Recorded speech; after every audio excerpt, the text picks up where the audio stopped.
we need a little silliness on our way out the door. We can't just experience, all that like hotness.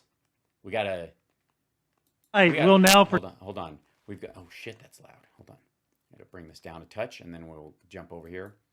There indeed was, God help us. Here, I'm gonna go full. Look at this. An RNC debate.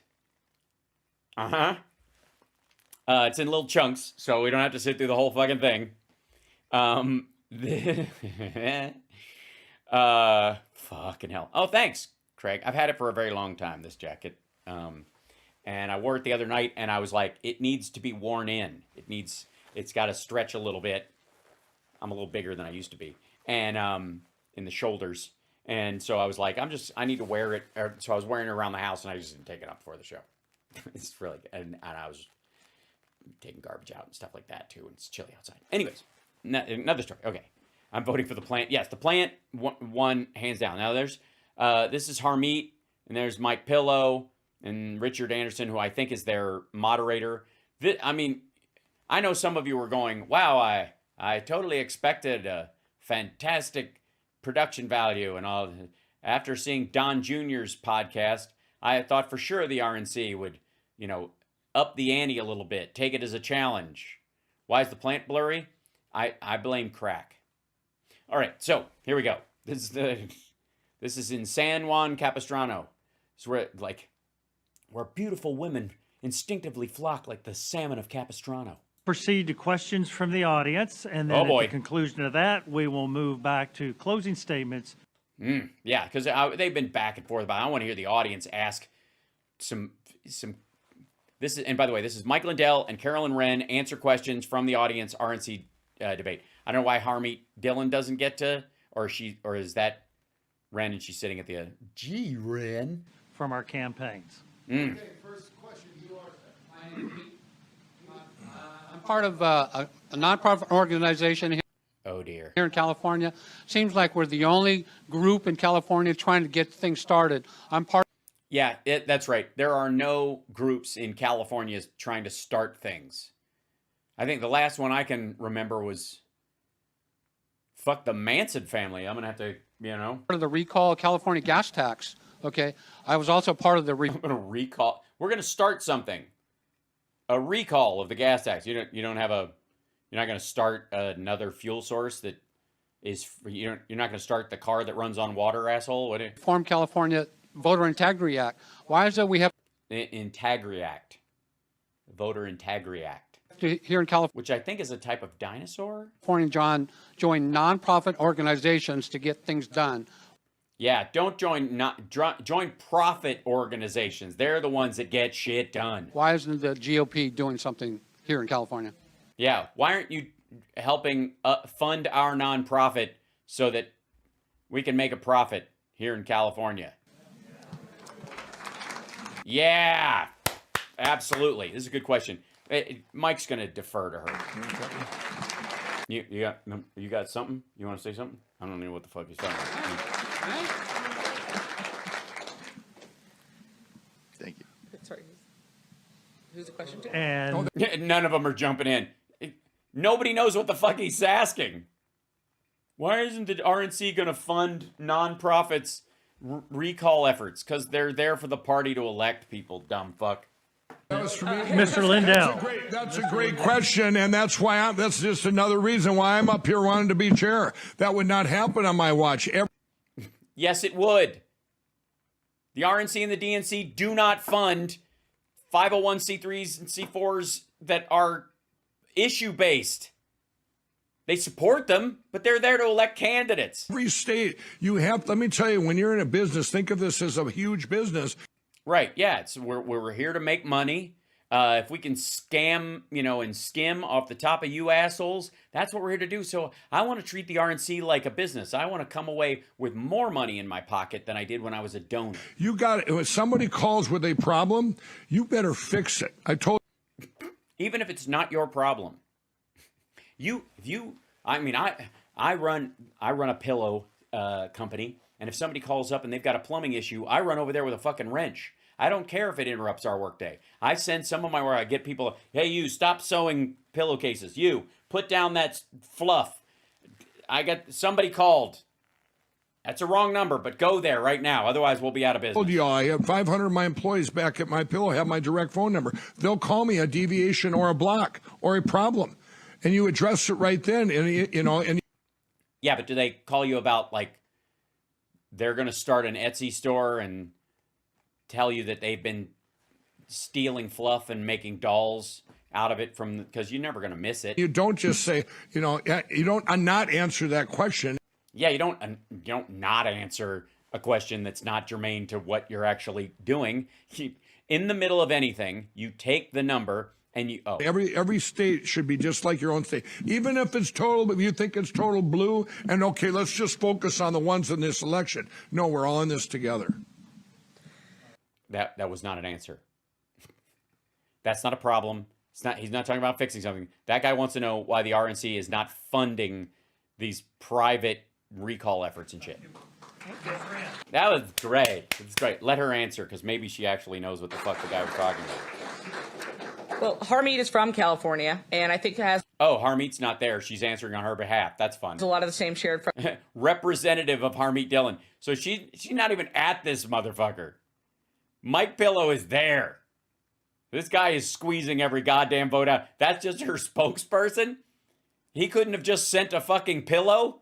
Frustrations that you do as well. As the national committee woman, there's not as much power as I would say as the actual party chair holds. But I will say that the actual party chair, Jessica Patterson, is another one who has said, I don't really care what you guys in this room think. I am voting for Ronna McDaniel. She's a friend. And that is fine. You're welcome to be friends with Ronna. You're welcome to like Ronna. She's a perfectly nice... No, you are not, okay? We're shunning her.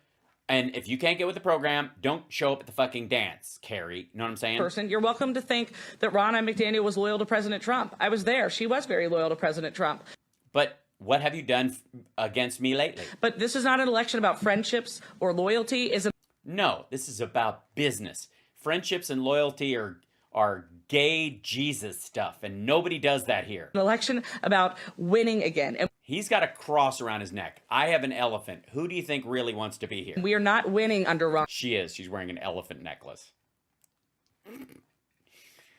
Just in case. And we need to change that. And this is not your personal vote to give to your personal friend. You can, if you like Ronna a lot, then you should elect her as Girl Scouts chair. We need to win elections. And Harmeet Dillon is the... Mike, why are you clapping at what she's saying? Harmeet is going to take the job. The right one to come in right now and work with Mike Lindell to once again win elections. And so for you and my vice chair in California with your national committeeman Sean Steele and your party chair Jessica Patterson is... Yeah, she actually knows who these fucking people are. Pillow has no idea. I would like to point that out. Nobody knows. Like, he's like, this is fun. This is like, if she said something, they liked it. What happened? Who am I? Where am I? Is tell them to do the right thing on Friday. And if they don't, run someone against them. Welcome to democracy. Your name and where you're from. John Gardner, originally Pittsburgh, 10 minutes up the road right now. So. Yeah, nobody cares, dude. Sorry about the Steelers. Go ahead. Me too. I think election integrity. By the way, the Steelers didn't get. They're not going to the Super Bowl, but the coach did not have a losing season this year. That was the big thing. Like, they knew they weren't going to make it because they had almost an all young team. My girlfriend's a huge fan. The Steelers did fucking great this year. Piss off. He's the main go Steelers reason all of us are here. And Mike referred to the fact that the China virus was used as kind of the reason to implement a wave of new election laws, but I haven't heard that. That was just an excuse. The tool was emergency powers, which are still going on, and I haven't. Okay, hold on one second. Light's bothering me. The emergency powers existed beforehand. By declaring a state emergency or a federal emergency in terms of the pandemic, all these governors had emergency powers. That is one of the reasons why, by the way, why when Pillow and all these fuckheads say they broke laws and they rewrote, like, they didn't bring in the legislatures, they violated their state constitutions, horseshit. Because those people had already written emergency powers stipulations that deal with things like elections, so that in the case of an emergency, you don't have to move the entire date of your election or the existence of your election because there's been a fucking flood or a hurricane or a tornado or a pandemic. I heard anybody or many people talking about guardrails being put in place and politicians giving up a little power maybe at the sounds like a pipe dream, but well, ask your question. What's the thought on emergency powers and how you're going to limit them to so this can't happen again? Oh boy, this is in that's dude's really loud. This is Mike Pillow's sweet spot. Go for it, Mike. Bring it. Tell us like he's got all these facts. He's ready to call them up. This is gonna happen. I'm excited. Come on, Mike. This is your moment. You got Harmeet's representative because she couldn't bother and knew it wouldn't fucking matter because she already knew that Ronna had the votes in California, so she's not only flying to places where she didn't have her own fucking plane, I guess. Ouch. Well, you've got to get this all will have to be looked at, but you've got to start winning this stuff in courts. You've got to start winning, and we are winning. You're just not hearing about. You're not hearing about it because you're not actually winning. All the hope, the stuff that's going on. And here in California, you know, in California was the #1 state that votes were stolen in the 2020 election. All right. Well, there you go. I didn't realize Trump. I mean, I suppose Trump thought he could win it like Reagan did. So maybe he spent some money in California, and because of the volume of people, he was able to buy a lot more of those. Hold on, if I may. Let's see if I. Hold on, I have something. Has to be. No, it's got to be in here. 1 second. Yeah. There we go. If I may. Dink. There you go. Just protecting myself a little bit there. If I may. Hold on 1 second.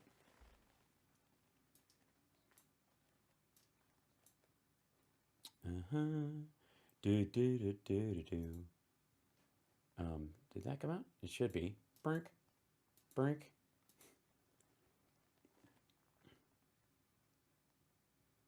Nope, it did. Did it just get right? Where'd you go? Now I'm bugged. All right, hold on. Meme board. Give me a second.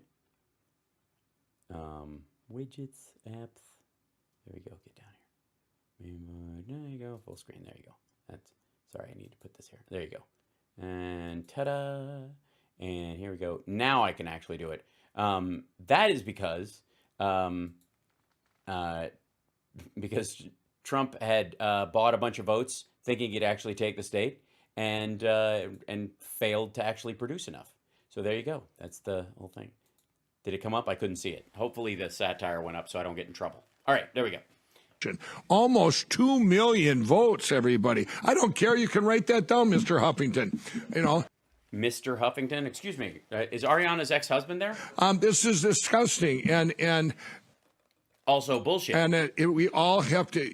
Yes, it is disgusting. He's a disgusting liar. But please continue. You know, all of that has to be looked at in the courts, and we have to fix. You know, and it's not overwhelming. We can do it. And no, you can't. If you haven't done it yet, you're not going to. And you're certainly not going to do it between now and the next election, dumb fuck. It'll be there.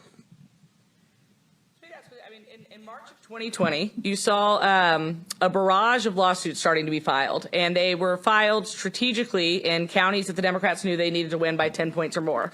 And what was fascinating, actually, was that there was a book written by David Plouffe. Oh, to make sure that people can vote because the Republicans were trying to deny people the ability to vote early during a pandemic?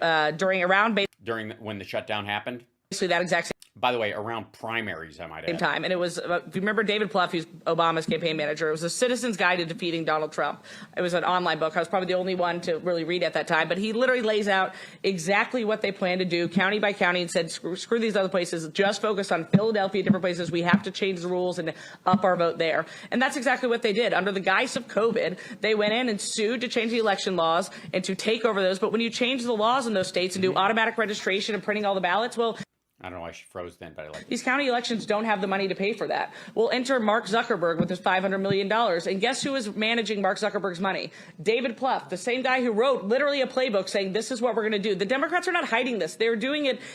Well, in the same way that Republicans weren't hiding the fact that they were denying voting machines to impoverish black areas in Georgia and other places prior to 2016, and was a pattern that they were insisting upon doing. And there was no reason to believe that they wouldn't make it even worse during lockdown, or that someone like Donald Trump might extend lockdown and deny these kind of things just to protect his own, his own people are going to show up on the day anyways, was the idea. In the open, in public, they talk. Right, they talk about it openly because none of it's illegal. At this point, like, here's what I would say. Dipshit to mustache. If anything that they're doing is criminal or unconstitutional, take his book, which is available online, and print it out and take it to any court in the land, or any particular court where he even mentions the fucking state, and enter a civil lawsuit for a violation of your civil rights using that as evidence. Do it. If they wrote a plan, if they wrote out a Mein Kampf for the anarchist cookbook, and there was a result from it, like the Unabomber manifesto, then fucking do it. But saying we need to get out our vote in these areas, and Republicans are going to try and stifle the vote in these particular areas because they've been doing it for years. About it, and we are sitting here twiddling our thumbs and not recognizing that we are at war with a unified left that is going to take us down and do anything impossible to do it. So no, nothing. Yes, we even convinced a small but spicy pillow salesman from Minnesota to embarrass the sitting president by being as much of a jackass in public and his benefit as possible, to lower the voter turnout and to proselytize about the lack of safety of voting, not only early, but through a machine at all in any district. We're very cunning. He has changed. They went in and they sued only in the places they needed to win. They automatically. That's because Republicans were breaking the law and stifling the vote in specific areas where they knew they were Democratic strongholds, where there were lots of Democratic votes. And if you could mute those, then Trump could win. Derp. Registered everyone in doing it. They used COVID as an excuse to do it. They had Oh my God, they registered everyone? Not voters. Mark Elias as their attorney. And then we did nothing to fix it after 2020. Once we figured this out, genius attorneys such as Phil Klein and others wrote endless reports about it. What did Ronna McDaniel do to fix any of it? We just went into the 2020 election and Ronna's on TV saying we had bad candidates and it's Herschel Walker's fault. And there was not. No, it wasn't 2020. That's 2022. You just went to that one. I mean, it all blurs together. And in deference to her, it's an easy mistake for her to make because she had shit candidates both times. Bad candidates. It is not real elections. We have to recognize that and either play the game the Democrats are playing or fold up shop and go home. That's a tough one. Which one would I prefer? I think I'm going to go with, is B's an option? Is that a possibility? I mean, I don't want to put all my chips on that one, but I'm liking the sound of it. I like where your head is at, even if it's up Mike Pillow's ass. Yeah, so that's yeah. And by the way, yes, fold up shop, fuck off, goodbye. Let's see, hold on. Yeah, we did this one. All right, I'm almost out of time. Let me see real quick because I want to do one more thing related to that, and then I'll let you guys go. I'm gonna miss you guys. Parting is such sweet sorrow. It truly is. By the way, Alan Duke is looking forward to seeing the clip of me, the takedown of Jimmy Dore from yesterday, coming up as a clip online CSL because he refuses to watch Jimmy Dore because it's behind a paywall. And I'm like, well, you can actually get around. Never mind. There was another piece of this thing. It's like a little clip. It was just Mike Pillow. I wanted to show you guys. I haven't watched it, but I want to watch it, and I want to watch it with you because I'm not watching it by itself. Here it is. Oh, yeah. This is sweet. Oh, God, this is good. This is, I think this is more of this is their same gathering, but it is Mike Lindell and Caroline Wren discuss 168 members. That is a big bag of dicks. I'm just saying. 168. We had 169. Mike. All right. So, 168 members. The The 168, again, it's the state party chair of each state plus the national committee man and woman. And the reason it's not 150 is because it includes the territories in Washington, D.C. I think that the Republican Party is facing an existential crisis right now. Yes, they followed Donald Trump down a rabbit hole of idiocy, and they breathing his farts the entire way. And then they got stuck in the fucking rabbit hole, and they're having a panic attack. And if you do not listen to the grassroots and what they want, which is change in leadership, then we will lose our party. They are not. If Ron Again, don't threaten me with a good time. McDaniel's reelected, I think it is crazy to think that everyone will just come together. The entire. Yeah, obviously they won't. You guys will leave and be all mad, and Mike Pillow will stomp around and be pissed off, and Ron McDaniel will offer him something a la like a McCarthy-esque concession to him and buddy, and he'll believe it. But they're not going to let him fucking barnstorm around, like destroying, knifing the tires on their Get Out the Vote campaign. Entire evening lineup of Fox News has called for Ronna to resign. Every single oh my God, all of them? Grassroots organization that I know, they're sending thousands of emails to their RNC 168 members saying, we don't want change, we are demanding a change. 10 state parties have brought an actual vote in their executive committee saying either that Ronna should resign or formally endorse someone else. And those are just 10 have brought it. Can you imagine all 50, if they brought it, it would actually pass. On top of that, the third pillar is donors. Harmeet. By the way, Ronna's going to win. I'm just here to tell you, it's gonna happen. Yeah, I saw that CSL. I'm going to send him the link. But we've had major donors in this party. Patriots like Dick Uline and Bernie Marcus. Dick U what? Founder of Home Depot have stepped up and said, I'm not going to give the founder of Home Depot. The 98-year-old people are lazy, dude. Give another penny unless you have a change in leadership. Yeah, well, they're not going to change the leadership. And if she does go, it's not going to be one of these two. Nothing could be more unified than that message. Yes, 10 people having a little vote in small states will not override the other 40 because they have more people, because you have a volume of people that vote on this that's based on the state. This is not the Electoral College. Problem with these 168 members that I'm facing, and I know, Rich, we have here, is that some of them are unwilling to listen. In fact, some. Well, it's not their fault. It's because Mike Pillow calls them all the fucking time and talks for 4 goddamn hours, and they just set their phone on the table and try to finish their meal. Some of them, in Texas, the executive committee passed 67-0. This is who elects the 168 members, by the way. 67-0 that you have to vote. Mike, are you writing this down? You're the math guy. For change in leadership of the RNC. And the national committee woman, Tony Ann Daschle, said, I don't care. I'm still voting for Ronna. She gave me a position as the convention chair of a convention that didn't even happen in 2020. Oh my God, who the fuck does she think she is? Lauren Boebert? So my advice to you is that if you're committee man or woman or your state party chair, By the way, this is the windup. This is a representative of Harmeet Dillon, who's been involved in RNC politics for a long time, knows all this stuff probably better than Harmeet does. And that's why she's sent as a surrogate to talk like this. Mike Pillow has no fucking idea what she's talking about. He doesn't know how any of this stuff works. He's never bothered to. And so while you're enjoying this woman kind of discussing the internal like numerical advantages and disadvantages that they have as candidates, and state for state, the challenge they have at whipping votes inside the RNC. Understand that Mike Pillow it's going to be his turn to talk soon, and he has no fucking idea about any of that stuff. He has no idea. Please know that. And so part of me is really enjoying, like, the more fancy pants she gets in her description, the deeper a hole he is realizing he is in. I'm just enjoying it. Do not listen to you. And when I say you, I mean... He thinks he's in the audience right now. I mean, literally anyone. Everyone is unified saying that they want to change. If they don't listen, you should vote them out. Clap, clap, clap, clap, clap. There we go.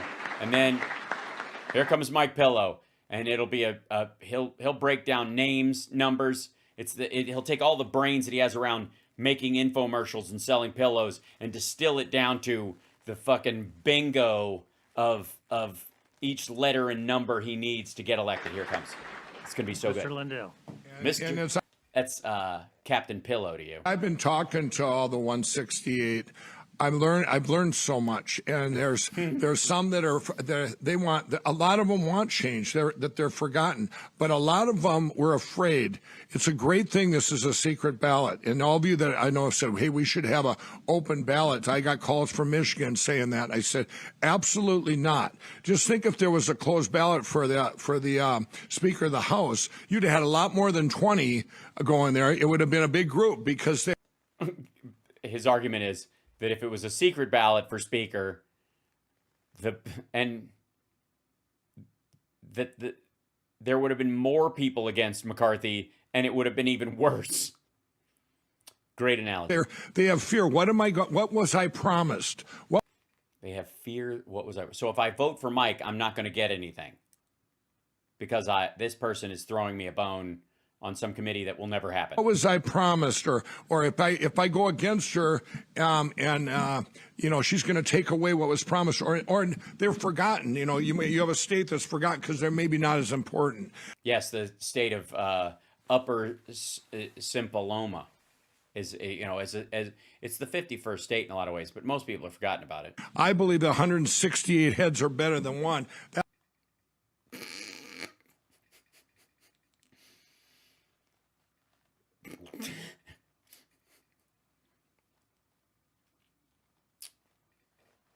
I guess it depends on the task, I suppose. It's really kind of it's hard not to. Well, I don't know where he's going. It seems like a disunity argument. Yeah, why don't every one of the 168 vote for themselves? That's why I believe I can unify the one. Yes, I think 168 individuals with their own thoughts and feelings is important. That's why I think I can get them to all vote for me and the same thing, whether they agree or not. Considered established people, establishment versus all the way ones that really care about the people, the grassroots. I see. So the establishment does not care about the grassroots. So you believe you can win those people over to vote with the people who care about the people, even though they don't. Why? And combine them and have a blend there that's going to be, because you're not going to, those people will be held. Yeah, who needs a big tent when you can just put everybody in a blender? I think 168 squirrel heads in a blender makes a great smoothie. Accountable, but you got to get some change in there first. You have to get the change in. You can't have the same input and expect the same output. Okay, so basically what he's arguing is that it's the diversity of this 168 people and what they want and is very important, but we have to get rid of them because you can't have the same people voting. And they're going to vote. I can't win their votes, so we need other people to replace them to vote for me. And it sounds like a good plan. I take it back. He obviously has learned so much. Now, I believe this, real quick, this just happened in South Dakota to tell you what you're up against. In South Dakota, all these precinct committee people got voted in this whole year by the tens of thousands we put them in. And in South Dakota, it's about 800. They got voted in last June. So, by the way, there's barely tens of thousands of people in South Dakota at all. They didn't like it. Now they had a... Seriously, hold on 1 second. There you go. Hold on. It's 895,000, less than 1 million people in the whole fucking state, but tens of thousands of precinct heads. Great. Vote, and they voted out a Secretary of State who I didn't appreciate, and voted in a great Secretary of State that was for the people.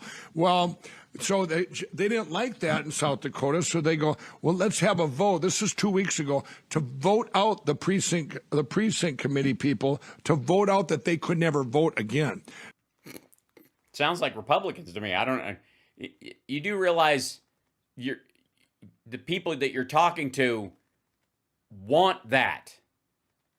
They believe in singular hierarchical structures. They want an upper crust, 3 layers of control, and everybody else can shut the fuck up and tow the barge. Now, if that had went through, it would have destroyed the Republican Party. But we communicated, got the word out, and it got voted down, shut down. So you need transparency through all the 168 and hold them accountable. So it shouldn't be a secret ballot. If they, you know, the ones that are stuck in me, you know why their agenda is not to do like you said about Texas, you know. yeah, it's their agenda to do what, like you said about Texas. The thing with that makes sense. What? That doesn't make sense. It's what the None of this does. I'm enthralled. I've never seen someone use so many words to say so little since, I don't know, a Trump rally. people want, and you voted in for the people. What happened to that part? Voted in for the people.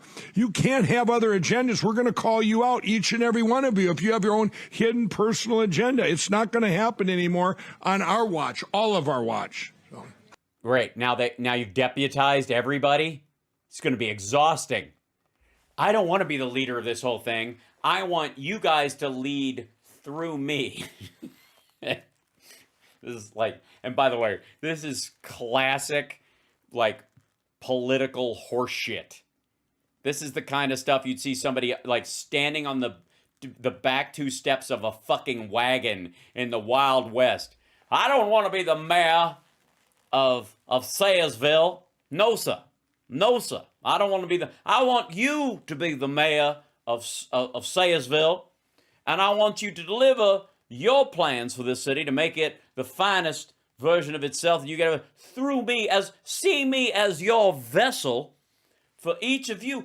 My God, I have started a thing lately, and I don't know if you know this, when I'm walking around down here in our lovely downtown, past the saloon, past the brothel, past the blacksmith, and towards the gallows, when I meet one of our fellow citizens that is wearing one of their assigned Sayersville's badges, where we know the carpetbaggers from the real people, that I will often, you'll understand, when I talk to children and the elderly, gentlemen, obviously not the women, I will say, good afternoon, Mayor. Good afternoon, Mayor, to everyone I see. Now, the Mayor family, they just seem to not notice. But everyone else recognizes, in general, I must say, that I am saying to them, therefore, they are the Mayor.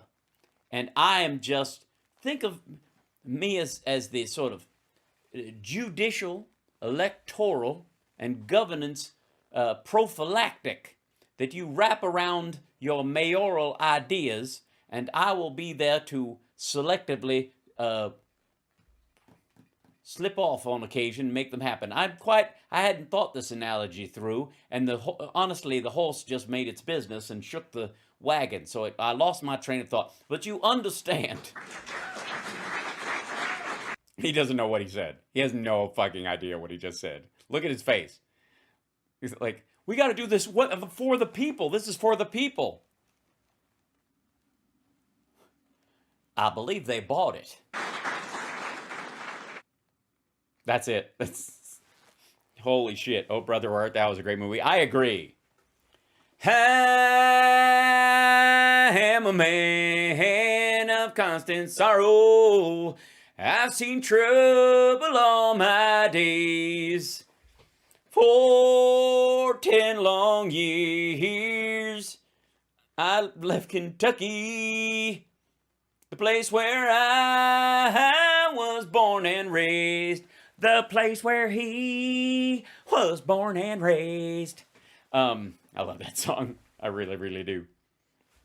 So, that's not a prophylactic, that's a talus. Yeah. I'm a huge fan of that song.